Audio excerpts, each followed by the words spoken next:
Dad had to hitchhike and walk long stretches during the 30-mile trip home from the shipyards. One rainy night, my mom got worried.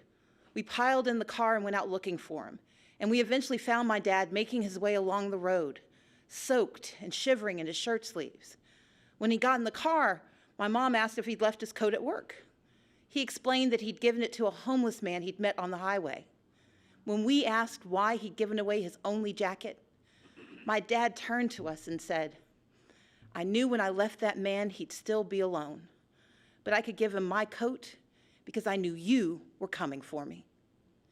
Our power and strength as Americans lives in our hard work and our belief in more.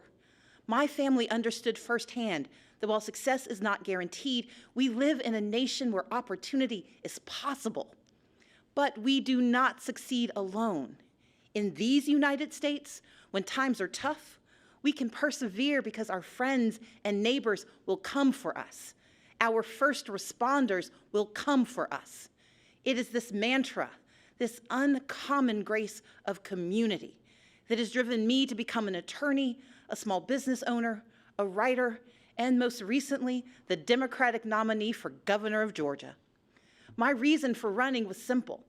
I love our country and its promise of opportunity for all.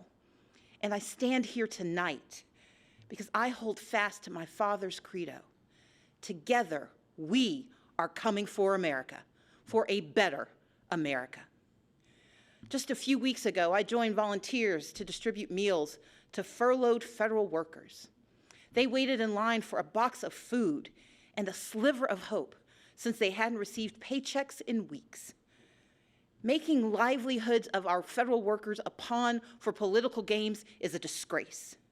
The shutdown was a stunt, engineered by the President of the United States, one that defied every tenet of fairness and abandoned not just our people, but our values. For 7 years, I led the Democratic Party in the Georgia House of Representatives. I didn't always agree with the Republican speaker or governor, but I understood that our constituents didn't care about our political parties, they cared about their lives. So when we had to negotiate criminal justice reform or transportation or foster care improvements, the leaders of our state didn't shut down. We came together and we kept our word. It should be no different in our nation's capital.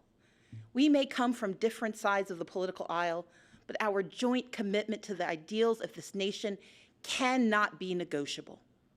Our most urgent work is to realize Americans' dreams of today and tomorrow, to carve a path to independence and prosperity that can last a lifetime.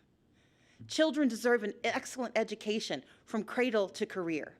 We owe them safe schools and the highest standards, regardless of zip code.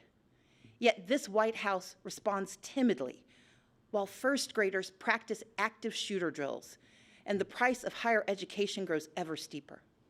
From now on, our leaders must be willing to tackle gun safety measures and face the crippling effect of educational loans, to support educators and invest what is necessary to unleash the power of America's greatest minds. In Georgia and around the country, people are striving for a middle class where a salary truly equals economic security. But instead, families' hopes are being crushed by Republican leadership that ignores real life or just doesn't understand it. Under the current administration, far too many hard-working Americans are falling behind, living paycheck to paycheck, most without labor unions to protect them from even worse harm. The Republican tax bill rigged the system against working people. Rather than bringing back jobs, plants are closing, layoffs are looming, and wages struggle to keep pace with the actual cost of living. We owe more to the millions of everyday folks who keep our economy running, like truck drivers forced to buy their own rigs, farmers caught in a trade war, small business owners in search of capital, and domestic workers serving without labor protections. Women and men who could thrive if only they had the support and freedom to do so. We know bipartisanship could craft a 21st century immigration plan, but this administration chooses to cage children and tear families apart. Compassionate treatment at the border is not the same as open borders. President Reagan understood this. President Obama understood this. Americans understand this. And Democrats stand ready to effectively secure our ports and borders. But we must all embrace that from agriculture to healthcare to entrepreneurship, America is made stronger by the presence of immigrants, not walls. And rather than suing to dismantle the Affordable Care Act, as Republican attorneys general have, our leaders must protect the progress we've made and commit to expanding healthcare and lowering costs for everyone. My father has battled prostate cancer for years. To help cover the cost, I found myself sinking deeper into debt, because while you can defer some payments, you can't defer cancer treatment. In this great nation, Americans are skipping blood pressure pills, forced to choose between buying medicine or paying rent. Maternal mortality rates show that mothers, especially Black mothers, risk death to give birth. And in 14 states, including my home state, where a majority want it, our leaders refuse to expand Medicaid, which could save rural hospitals, save economies, and save lives. We can do so much more. Take action on climate change. Defend individual liberties with fair-minded judges. But none of these ambitions are possible without the bedrock guarantee of our right to vote. Let's be clear. Voter suppression is real. From making it harder to register and stay on the rolls, to moving and closing polling places, to rejecting lawful ballots, we can no longer ignore these threats to democracy. While I acknowledge the results of the 2018 election here in Georgia, I did not, and we cannot, accept efforts to undermine our right to vote. That's why I started a nonpartisan organization called Fair Fight to advocate for voting rights. This is the next battle for our democracy, one where all eligible citizens can have their say about the vision we want for our country. We must reject the cynicism that says allowing every eligible vote to be cast and counted is a power grab. Americans understand that these are the values our brave men and women in uniform and our veterans risk their lives to defend.